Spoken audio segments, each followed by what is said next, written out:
Pretoria, International Relations and Cooperation Minister Naledi Pandor said she was shocked by revelations that African students fleeing the war in Ukraine by attempting to cross into Poland were being subjected to racism.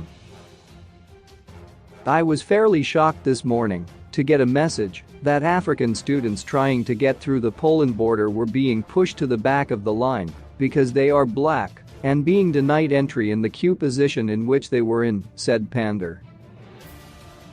"This just goes to prove that we continue to suffer the awful blight of racism, and so we must not allow racism to be placed at the end of the queue in our attention to human rights." Pandor made the remarks in Geneva, Switzerland, where she is attending the launch of South Africa's candidature for the Human Rights Council for the period 2023 to 2025. She said the fight against racism global must stay at the apex of the agenda. It's extremely important that we keep up the fight for everybody to recognize the equality of every human being, she added.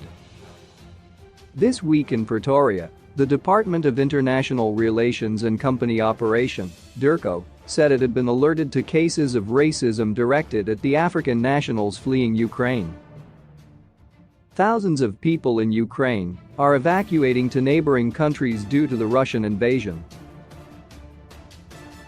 DIRCO spokesperson Clayson Manyela said there were plans to move South Africans out of Ukraine.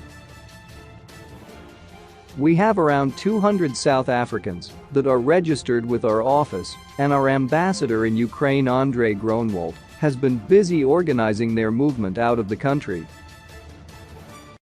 Because of the situation in that country, we have had to rely on trains as a mode of transport," said Manyela. He said that, while the evacuation was taking place, they had been alerted to cases of racism directed at African nationals at the border of some of the neighboring countries. "We have come across reports that African nationals, regardless of which country they come from, are getting ill-treated at some of the borders, and we are hoping that this will be attended to, but it is quite disturbing that you still have episodes of discrimination just because of one's skin color, especially under such conditions," Manyela added.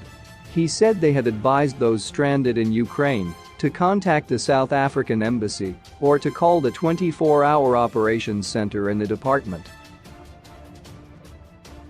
Some South Africans stranded in Ukraine took to social media to express their fears. Bing it, bing it, bing it, bing it, bing it, bing it.